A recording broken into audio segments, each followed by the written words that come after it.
Fala aí pessoal, tudo bem com vocês? Beleza? Joia? Quem está falando aqui mais uma vez é o Diego Wake. Seja bem-vindo ao meu canal. Você está vendo aqui essa belezura de maquete? Eu vou mostrar para vocês aqui. Para quem é fã de Star Trek, vocês vão conhecer, saber que nave é essa aqui, ó. Essa aqui é a famosa Enterprise MCC 1701A. Essa maquete ela é toda de papel, tá? É um papel mais grosso. Eu levei aproximadamente 3 meses para fazer essa maquete. É claro que com tempo, né? Precisa de bastante tempo, bastante trabalho, bastante dedicação também na construção dessa maquete. E agora eu estou trabalhando nessa outra nave espacial aqui, ó, a NCC 1864, a USS Reliant. Para quem gosta dos filmes de Star Trek, ela aparece no filme 2, A Vingança de Khan. Bom, eu me tornei um grande fã de Star Trek. Para que vocês que gostam aí de ficção científica, eu gosto muito da abordagem que Star Trek traz do planeta Terra, das pessoas, do mundo, do cotidiano, enfim. Eu fico pensando aqui, depois que eu passei a assistir Star Trek, nesse motor aqui, ó.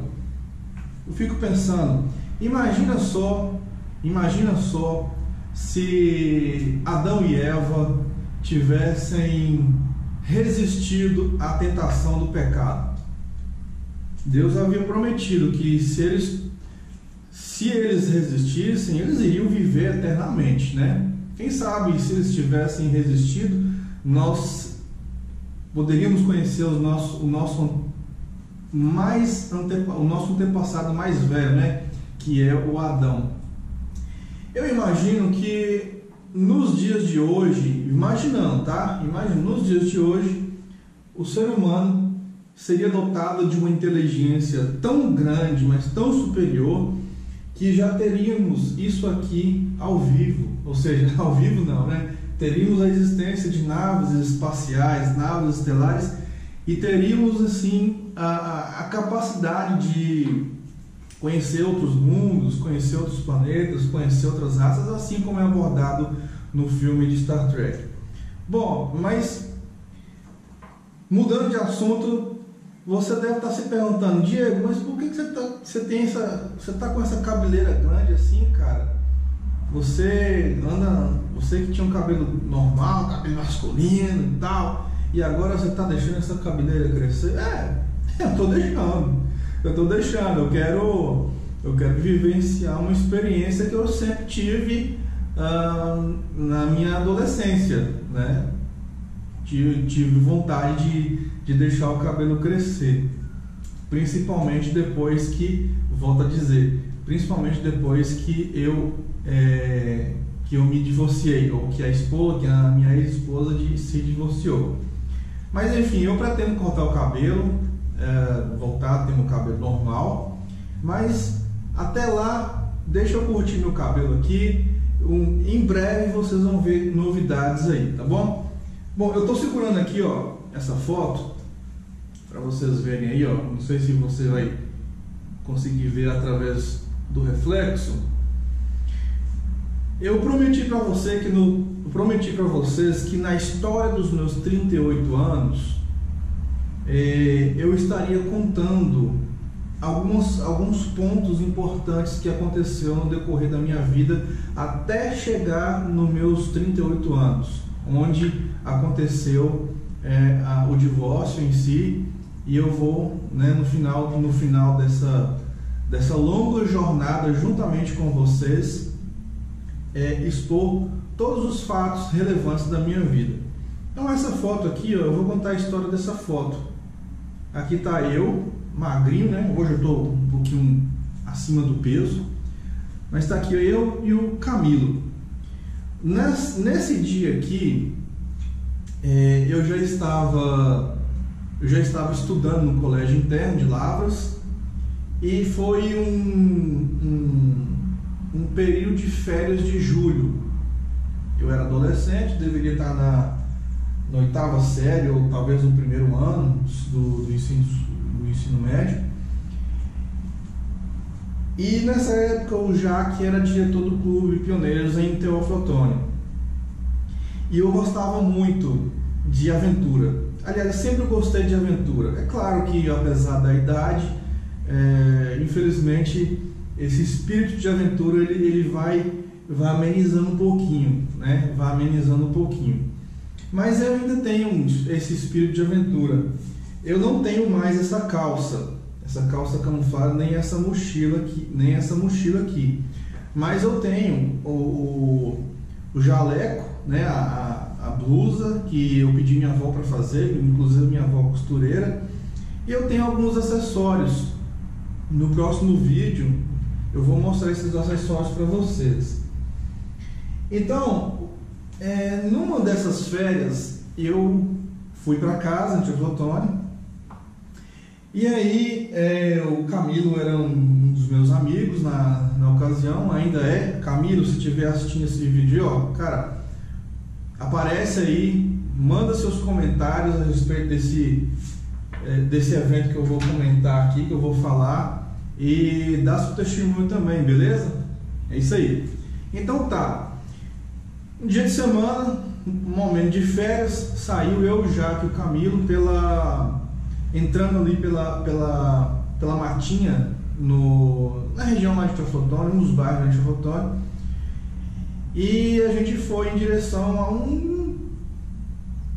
entramos no bairro lá dentro, até a gente encontrar a estrada de chão que ligava outros vilarejos, encontrava com outras roças da terra, né, sítios e chácaras.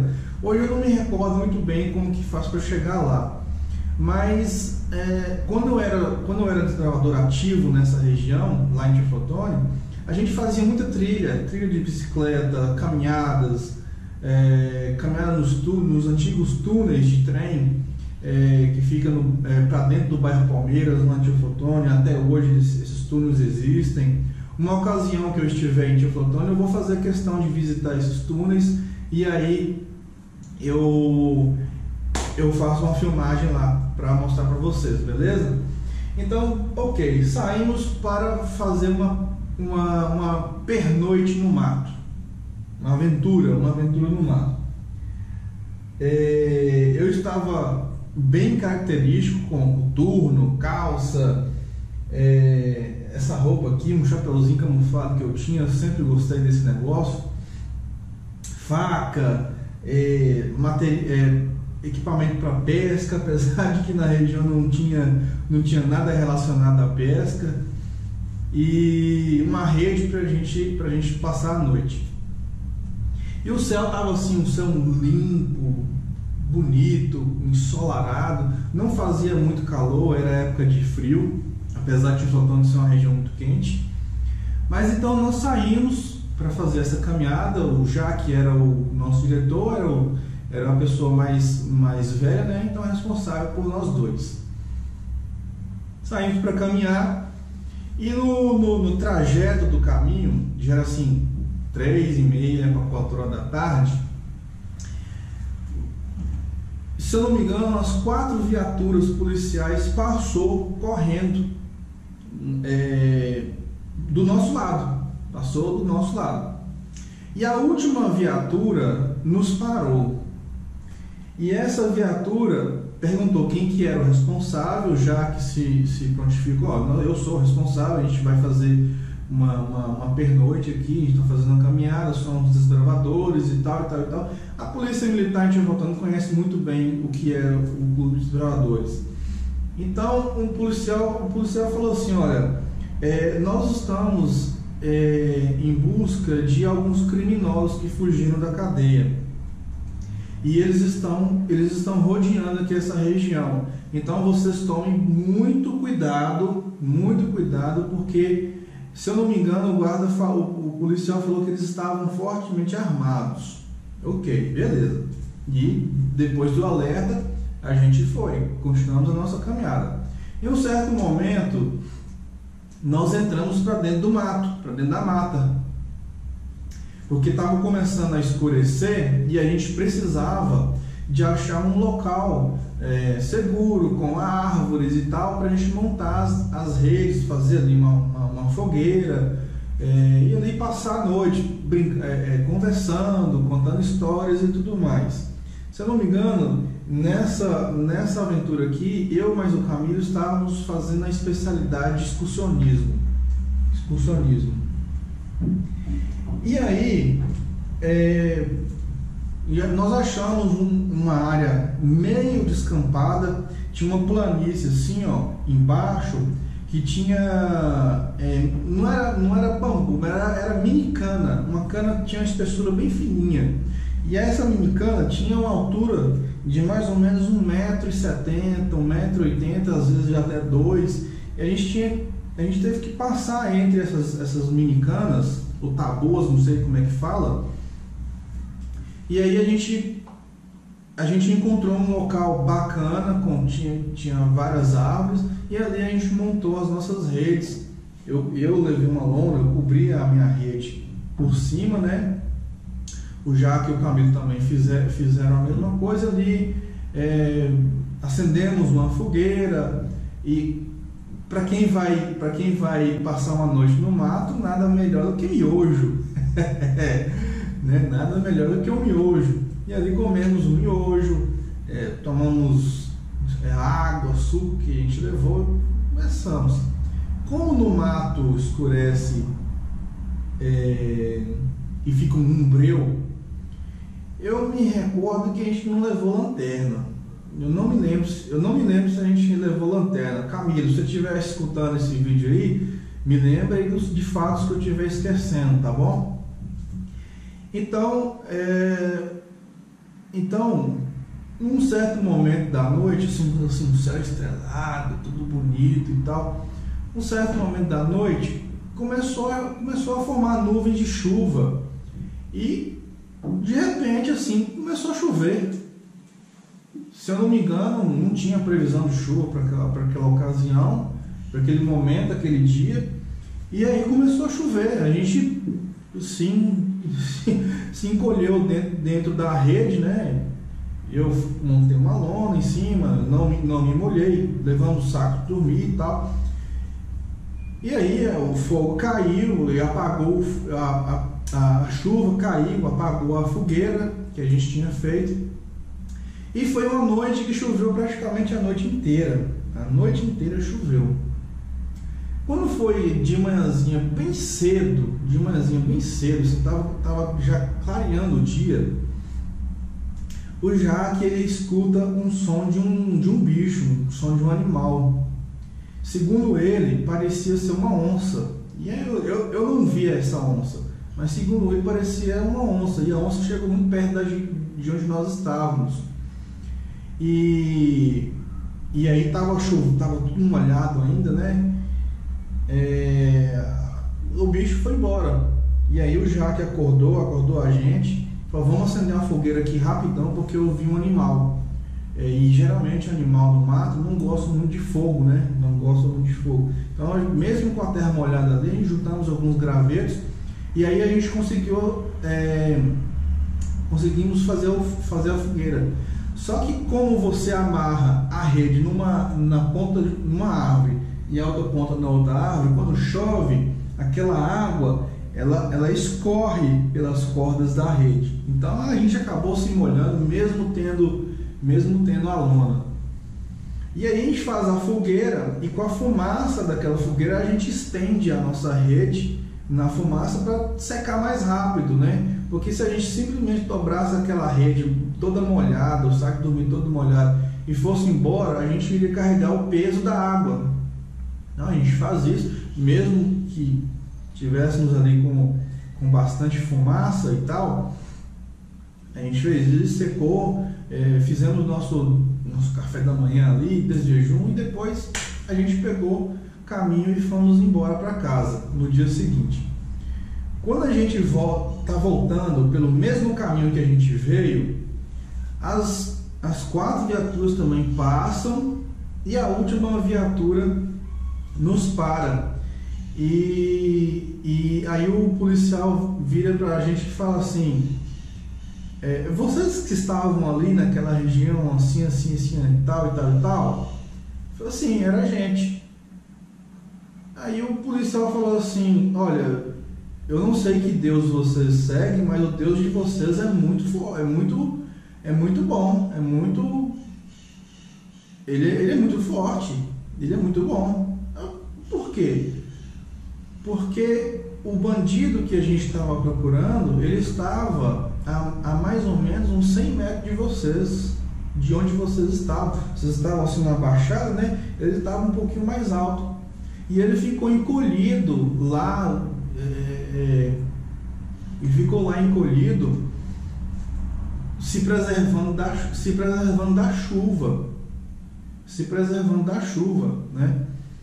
E assim, se não tivesse chovido naquele dia, o fogo ia ficar aceso.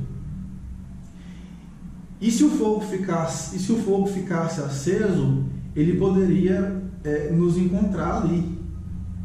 Então, mais uma vez, eu vejo que Deus, ele usou a chuva para nos proteger, né? Para nos proteger. Talvez o meu pai e minha mãe não conhecem muito bem essa história. Não me lembro, não me recordo se eu já contei essa história para eles. Mas a gente ficou impressionado. Depois nós voltamos lá e contamos para os nossos amigos que faziam parte do clube, contamos essa história.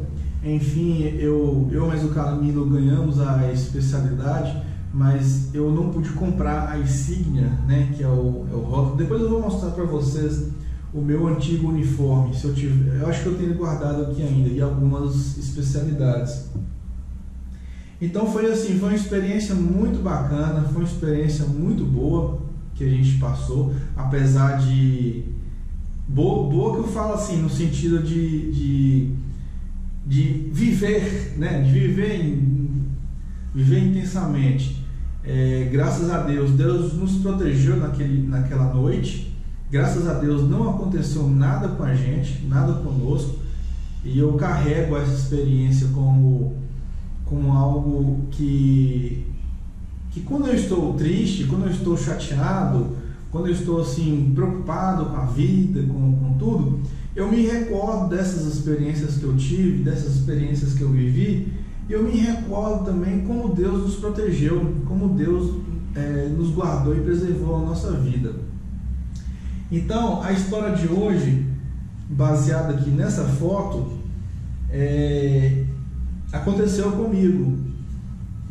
Eu não me recordo o ano, talvez foi 1999, talvez. Acho que foi isso, 1999. Pela foto aqui do golzinho branco, tem um golzinho branco aqui, ó. Esse golzinho branco, meu pai recebeu ele como pagamento de uma venda que ele fez para um cliente dele, e esse cliente ele não pagou, e então passou-se o tempo, meu pai sempre cobrando, e o cliente resolveu então pagar o meu pai com esse carro. Depois meu pai vendeu o carro e aí ficou tudo certo, né? Ficou tudo correto. Mas é isso, sabe? A história que eu passei, a história que eu vivi, mostra também que eu tive uma adolescência assim surpreendente. Eu não reclamo, não posso reclamar de nada, diferente dos adolescentes de hoje que vive enfurnado dentro de casa, sempre ali na frente do computador, sempre ali na frente do tablet ou na frente do celular, não consegue viver uma experiência dessa diferente, né? Outra coisa também é o super protecionismo dos pais. Hoje eu sou pai, Eu tenho uma menina de 2 anos, mas eu quero ensinar para ela os bons valores, os bons costumes da vida, e ensinar para ela que a gente precisa lutar para conseguir as coisas na vida, né? Precisamos lutar. Eu sou grato a Deus porque eu tenho uma família que sempre que pode, né, estão prontas para me ajudar, meu pai, minha mãe, meus avós. Então eu não tenho o que reclamar disso. Não tenho o que reclamar disso. O fato é que em muitas situações a gente acaba passando por momentos difíceis, momentos complicados, em que a gente precisa traçar o nosso percurso sozinho, às vezes, né? Às vezes a gente cai no chão, esfola a cara, quebra a cara, mas sempre tem uma lição importante pra gente aprender. Pessoal, olha só, eu fui muito ativo no clube de desbravadores. Tem uma história bem interessante também que aconteceu quando a gente acampava com o clube de desbravadores. Uma história muito interessante que eu vou deixar para contar para vocês na parte 4, né? Na parte 4 da minha história. Eu vou só fazer um preâmbulo do que aconteceu. Foi o seguinte: todos os anos praticamente, nós que fazia parte do clube, eu era capitão da minha unidade, nós acampávamos numa pequena cidadezinha chamada Caporanga, Caporanga, um negócio assim, eu não me recordo muito bem, mas é muito próximo de Teoflotone. E aí a gente tinha que descia, né, da estrada, travessia, entrava para dentro de uma propriedade que já tínhamos autorização para isso, e aí a gente atravessava um riachozinho de aproximadamente 10 metros de largura, né? O rio corria numa curva assim, ó. A gente precisava atravessar esse rio para montar o acampamento do outro lado, que era uma planície, onde praticamente o gado desse proprietário pastava, mas tinha época do ano que ficava tão seco que não tinha capim, não tinha nada, então ficava aquela terra batida, entendeu? Então a gente sempre acampava ali. Se eu não me engano, nós fizemos 3 acampamentos lá, que eu me recordo, né? E eu vou contar a história para vocês do acampamento que teve enchente. Esse acampamento teve enchente, e foi assim, foi uma experiência muito assustadora. Mas também foi uma experiência em que nós, toda a garotada ali, os meus colegas, os meus amigos de desbravador, passamos por essa experiência, mas graças a Deus ninguém se feriu, ninguém morreu, é claro. Eu não vou contar a história de morte, porque não existe morte de amigo no decorrer da história da minha vida. Mais para frente eu conto também 2 mortes que tiveram na minha família, que foi o meu avô Eustáquio, aliás 3, o meu avô Eustáquio, a minha bisavó Fanny e a minha tia Glória, que ela morreu em 2016, né? É mais recente. Mas ao longo da minha história eu vou contar esses fatos para vocês também. Então é isso. Eu vou deixar para vocês um gostinho do que vem por aí. A história do acampamento de Ecoporanga ou Caporanga. Eu vou pesquisar o nome depois para me recordar. Mas foi a história do acampamento da enchente do Clube de Desbravadores Pioneiro de Teófilo. Beleza? Pessoal, valeu. Olha, não se esquece aí de curtir, de compartilhar, de comentar também sobre o que você está achando dessa história, das histórias da minha vida. Beleza? Conto com vocês. Valeu!